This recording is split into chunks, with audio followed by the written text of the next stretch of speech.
एक किशनगंज को छोड़ करके बिहार में 39 सीट पर भारतीय जनता पार्टी जीतेगी। बिहार में आप मिलेंगे उस दिन। किशनगंज में क्या दिक्कत है दिक्कत है किशनगंज का है, कहीं और बिहार से इसलिए कि उनको अब आप पकड़ेंगे वहाँ ओवैसी के लिए आप छोड़ रहे हैं क्या? जी नहीं, ओवैसी के लिए नहीं छोड़ रहे हैं। आपका भी टीम है। आप क्या बात करते हैं? हिंदू मुस्लिम कब तक चलेगा सर? तो हो गया 10 साल राज कर लिए इसमें। अब तो नया कुछ लाइए ना मार्केट में। फिर इस्तीफा देना पड़ेगा नीतीश कुमार जी को। नीतीश कुमार जी अगले 26 ऐसा भी होगा कि 26 जनवरी को एक अन्य मार्ग में झंडा नहीं फहरा पाएंगे। पीएम बनेंगे वो। अच्छा लाल किला झंडा फहराएंगे। नीतीश जी तो न घर के हैं न घाट के हैं। नीतीश जी की जो दुर्दशा होने वाली है बिहार की राजनीति में और देश की राजनीति में, मंजे हुए खिलाड़ी हैं सर। कोई खिलाड़ी नहीं है। नीतीश जी तो कह रहे हैं कि सब आपका पाप है, आप 15 लाख रुपया नहीं दिए, रोजगार नहीं दिए, महंगाई बढ़ाई, सब पाप है ये सब। नीतीश कुमार जी का कौन पाप है? महंगाई चरम पे है, बेरोजगारी चरम पे है, लोगों को रोजगार नहीं मिल रहा, ये सब सर पीछा थोड़ी छोड़ेगा। दुश्मन का दुश्मन दोस्त होता है। एक परिवार, लालू परिवार ने जो बिहार को बर्बाद किया, उसके लिए हम नीतीश जी साथ आए थे, लेकिन नीतीश जी कहाँ चले गए? सुनिए सर, नीतीश जी तो रोज कहते हैं कि बीजेपी का बिहार में कुछ बच्चल है जी, आरक्षण खत्म हो गया, SC ST OBC EWS का भी कहीं हम लोग नहीं किया खत्म। नीतीश कुमार की पार्टी जदयू के ट्विटर हैंडल से ट्वीट हुआ है कि मोदी जी का आखिरी साल है, अंतिम बार वो लाल किले पे झंडा फहराएंगे, जितना भी उन्होंने पाप किया है अपने पापों का प्रायश्चित कर लें। इसी पे बात करेंगे। हमारे साथ हरिभूषण ठाकुर बचौल जी हैं, बीएसपी से, विधायक है बीजेपी से।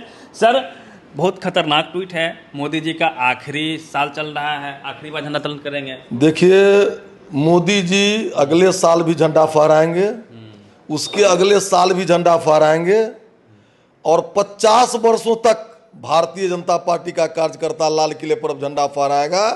नीतीश कुमार जी को चुनाव में पता चल जाएगा, जदयू को चुनाव में पता चल जाएगा कि कितने पानी में है।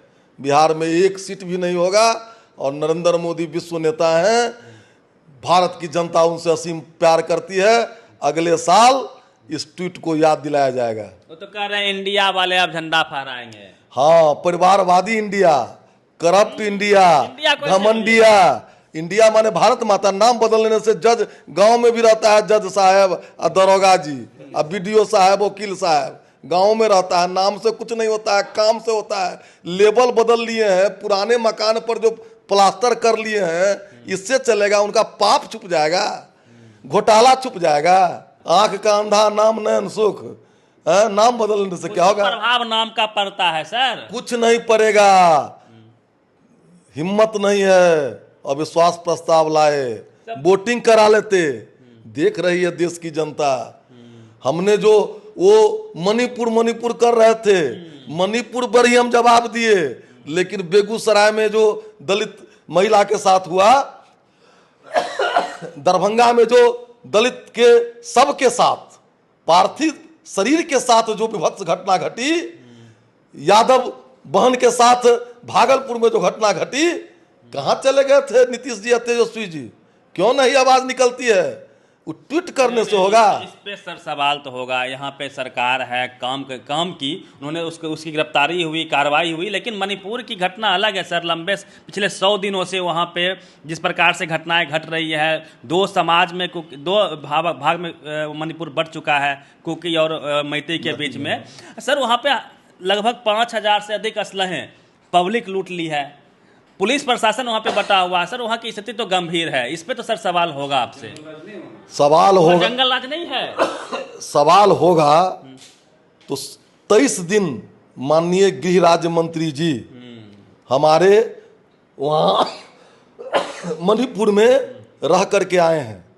23 दिन, और 3 दिन माननीय अमित शाह गृह मंत्री जी रहे हैं, और 93 भी घटना घटी थी। 3 घंटा के लिए गृह राज्य मंत्री गए थे, गृह मंत्री गए भी नहीं थे। ये पुरानी समस्या है। मोदी जी क्यों नहीं? और सर, मोदी जी के सारे लोग वहां लगे हुए हैं। मोदी जी, अब जमाना हुआ है, मोदी जी वहां जाए।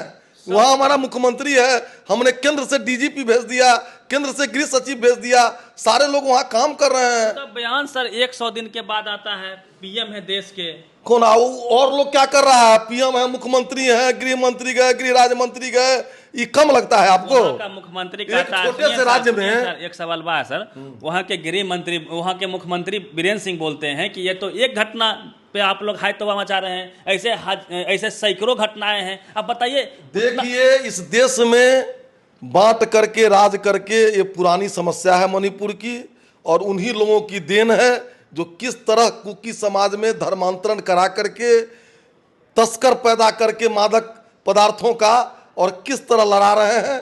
यह पुरानी समस्या है, इस पर भी कंट्रोल होगा। हम राष्ट्रवादी लोग हैं, वही नेहरू जी ने कहते हैं बाय बाय असम। आज आंसू बहा रहे हैं लोग, उनके वंशज आंसू बहा रहे हैं। सर सुनिए, सब कंट्रोल हो जाएगा। कई मुद्दे पे आप इस बार चुनाव में घेरे में होंगे। महंगाई चरम पे है, बेरोजगारी चरम पे है, लोगों को रोजगार नहीं मिल रहा, ये सब सर पीछा थोड़ी छोड़ेगा। बिल्कुल आपने गलत वादा किया था 2 करोड़ का, बिल्कुल 15 लाख का, सब कहाँ गया? बिल्कुल गलत बात है। महंगाई, बेरोजगारी इस 20 वर्षों में, 30 वर्षों में जितना 9 वर्षों में माननीय नरेंद्र मोदी जी के समय में बेरोजगारी की बात करते हैं। आप चलिए गांव में मजदूर नहीं मिल रहा है। आज पढ़े लिखे नौजवान स्टार्टअप आया है, यूपी में आया है, नए अगर 4 लेन बने हैं तो ये भी तो रोजगार के अवसर पैदा करते हैं। सरकारी नौकरी खत्म कर, सरकारी नौकरी तो बात उससे पहले हुआ है जब बिहार में सरकारी नौकरी में घोटाला हो रहा है। आई तेजस्वी जी या नीतीश जी, ये लोग राजनीतिक पाखंडी लोग हैं। ये लोग प्राइवेट कर दिए सर, आरक्षण खत्म हो गया, SC ST OBC EWS का भी। कहीं हम लोग नहीं किए खत्म। जो खत्म किए हैं वो जो छपवाते थे अखबार में, जो बिहार पहला राज्य बना, अखबारों में छपता था कि बिहार पहला राज्य बना जो प्राइवेट सेक्टर में भी आरक्षण देगा। नीतीश जी तो कह रहे हैं कि ये सब आपका पाप है, आप 15 लाख रुपया नहीं दिए, रोजगार नहीं दिए, महंगाई बढ़ा, ये सब पाप है। ये सब तो... नीतीश कुमार जी का कौन पाप है? जो जाइए 2000 रुपया लगेगा तो आपको राशन कार्ड में नाम जोड़ाएगा। थाना पर जाइए FIR कराने, एगो जन्म प्रमाण पत्र, मृत्यु प्रमाण पत्र, ब्लॉक में जाइए ना, जो क्या दशा हो जाता है। आप नीतीश जी की बात करते हैं, उनके में अब राजनीतिक सोचता है कोई? वो तो सुशासन बाबू है, सुशासन बाबू नहीं है। अब तो वो भ्रष्टाचार के जिससे उनकी उत्पत्ति हुई, राजनीतिक उत्पत्ति नीतीश कुमार जी के लालू विरोध से हुई, और लालू जी के ही पास चले गए, तो अब बचा क्या? लोक लाज की बात करते हैं, बचा क्या? ये तो पॉलिटिक्स में सर, वास्तव पॉलिटिक्स है। ये पॉलिटिक्स को इस देश की महान जनता, इस देश की महान जनता भी देख रही है, हमारे साथ भी थे, तो हमने उनको ढोया। एक वही परिवार जो लालू जी परिवार, एक मकसद था, होता है दोस्त का दुश्मन दोस्त होता है। एक परिवार, लालू परिवार ने जो बिहार को बर्बाद किया, उसके लिए हम नीतीश जी साथ आए थे। लेकिन नीतीश जी कहां चले गए, देखना ये है। और वो हम उस स्टैंड पर आज भी कायम है, और 14 करोड़ बिहार वासियों के लिए भारतीय जनता पार्टी का एक कार्यकर्ता तत्पर है। सुनिए सर, नीतीश जी तो रोज कहते हैं कि बीजेपी का बिहार में कुछ बच्चल है जी, क्या बचा? उनके कहने से उनके राष्ट्रीय अध्यक्ष जी कहते थे कुडनी में जी सेमीफाइनल है, तो सेमीफाइनल भारतीय जनता पार्टी जीत गई। राजनीतिक नैतिकता हो तो उनको लोकसभा चुनाव नहीं लड़ना चाहिए। 24 में 0 बीजेपी बिहार में। अब तो समय बताएगा। इसी 14 के भारतीय जनता पार्टी से, जिस भारतीय जनता पार्टी को 32% वोट आई थी, उसके कारण वो मुख्यमंत्री से इस्तीफा दे दिए थे। भारतीय जनता पार्टी को 19 में 37% वोट आई है, फिर इस्तीफा देना पड़ेगा नीतीश कुमार जी को। नीतीश कुमार जी अगले 26 ऐसा भी होगा कि 26 जनवरी को एक अन्य मार्ग में झंडा नहीं फहरा पाएंगे। PM बनेंगे वो। अच्छा लाल किला झंडा फहराएंगे। PM तो बना दिया था फोटो। अब PM बनने के चक्कर में वो काहे भाग करके रूस करके चले आए बेंगलोर से? कोई पूछियो रहा है? उनका तो उसी समय नहला पर दहला हो गया कि 16 पार्टी जुटाए थे, और 26 पार्टी जुटा करके हाईजैक कर ली कांग्रेस। इतना पूर्वक जनता है। नीतीश जी तो न घर के हैं न घाट के हैं। नीतीश जी की जो दुर्दशा होने वाली है बिहार की राजनीति में और देश की राजनीति में, मंजे हुए खिलाड़ी हैं सर। कोई खिलाड़ी नहीं है, सबका अंतिम खेल खिलाड़ी का खेल है। तो देखिए एक सुखांत होता है, एक दुखांत। वो अपनों कहते हैं कि 73 साल उम्र हो गया, अब उनका दुखांत नीतीश कुमार रूपी फिल्म का दुखांत होने वाला है। सीरियस लगता है कि फिर से बीजेपी रिवाइव करेगी, तो आ जाएगी? कहाँ बीजेपी रिवाइव करेगी? आप नोट कर लीजिए, फिर मिलेंगे एक किशनगंज को छोड़ करके बिहार में 39 सीट पर भारतीय जनता पार्टी जीतेगी।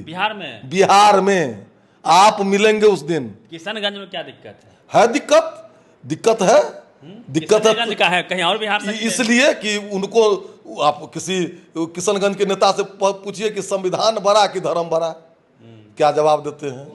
39 सीट पर आप पकड़ेंगे वहाँ ओवैसी के लिए आप छोड़ रहे हैं क्या? जी नहीं, ओवैसी के लिए नहीं छोड़ रहे हैं, आपका भी टीम है। आप तो बात नहीं सुनते।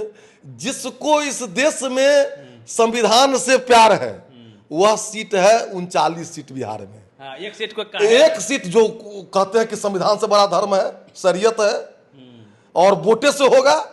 देखिए इस देश में लोकतंत्र, धर्मनिरपेक्षता, समाजवाद तब तक है जब तक हिंदू बहुसंख्यक है। जिस दिन अल्पसंख्यक हो जाएगा, कहाँ गया पाकिस्तान में, कहाँ गया बांग्लादेश में, आप किशनगंज में भी आ नहीं जाएंगे। यही सच्चाई है, यही सच्चाई है। मोदी जी भी नाराज हैं, बोल रहे अपने नेताओं को, सब सांसदों को बोले हैं, नेताओं को बोले हैं कि हिंदू मुस्लिम अब नहीं चलने वाला है, काम को लेके जाइए, विकास को लेके जाइए मार्केट में, गांव में, राम के नाम से अब की काम ना होई 24 में, और मंदिर का चर्चा भी नहीं करना है। हिंदुत्व के जितने बड़े पुरोधा माननीय नरेंद्र मोदी जी हैं, शायद ही सनातन संस्कृति में बहुत दिनों के बाद एक लाल पैदा हुआ है जो हिंदुत्व की परचम, देश नहीं, नरेंद्र मोदी अयोध्या में ही केवल भव्य राम मंदिर नहीं बनवाया, कुवैत में भी श्री कृष्ण की मंदिर बनवा दिया, इस्कॉन की मंदिर बनवा दिया। नरेंद्र मोदी की तुलना आप क्या बात करते हैं? हिंदू मुस्लिम कब तक चलेगा सर? तो हो गया 10 साल राज कर लिए, अब तो नया कुछ लाइए ना मार्केट में। नया क्या, 5वां स्थान पर आ गया भारत, ये भी झूठ है क्या? आज पहली बार 15 अगस्त में कहीं नहीं बढ़ा है, गरीबी बढ़ा है, गरीब भाई सब आज सुन लीजिए, 10 साल पहले मेरे साथ चलिए, जिस टोला में साइकिल नहीं था उस टोला में मोटरसाइकिल है, उस टोला में मोटरसाइकिल है। आज आप चलिए, खाना का स्टैंडर्ड, रहन सहन का स्टैंडर्ड इस 10 वर्षों में आज दूनी हुई है। ये सब रिकॉर्डेड चीज है, रिकॉर्ड, और बिहार उसमें पीछे है माननीय नीतीश जी। एक आखिरी सवाल ले लेते हैं, हम लोग भी गांव ग्रामीण में रिपोर्टिंग करने जाते हैं सर, अभी भी जो दलित बस्ती है, झुग्गी झोपड़ी में रहने वाले लोग हैं, उनकी वही स्थिति है जो आज से 10 साल पहले थी, 50 साल पहले थी, 1000 साल पहले थी। नहीं, बहुत बदलाव हुआ है और बहुत काम करने की जरूरत है, बहुत काम करने की जरूरत है। खास करके हम लोगों के मिथिलांचल में, दलित वर्ग में, उसमें मुसहर भाई में बहुत काम करने की आवश्यकता है। जमीनें नहीं, ये सब जमीन तक कब्रिस्तान में घरवा दिया गया। 10-10 एकड़ में कब्रिस्तान है, वहां मुसहर भाई के पास जाइए, मंडल भाई के पास जाइए, सहनी भाई के पास जाइए, राम भाई के पास जाइए, पासवान भाई के पास जाइए, गरीब यादव भाई के पास जाइए, जमीनें नहीं है। हम लोग यहाँ सारा बिहार सरकार को कब्रिस्तान में लंड जिहाद करके घरवा दिए नीतीश जी, टोटल जमीन घरवा दिए। मोदी जी बोले थे कि सबको मकान दे, सबको मकान दिए हैं 80 से लेकर के, और 15 में आया है प्रधानमंत्री आवास, 15 में से 23 में 8 साल में जितना मकान बना है, 35 साल में मकान नहीं बना। आप देख लीजिए। ये हरिभूषण ठाकुर बचौल जी थे, बीजेपी के विधायक हैं, और जिस प्रकार से बयान था उसको लेकर हमने चर्चाएं शुरू की थी, उसके बाद लगातार बातचीत होती रही, कई सवालों पे इन्होंने अपनी बात को रखा है। पूरी बातचीत पे प्रतिक्रिया दीजिए। रवि मेहता, तक टीवी पटना।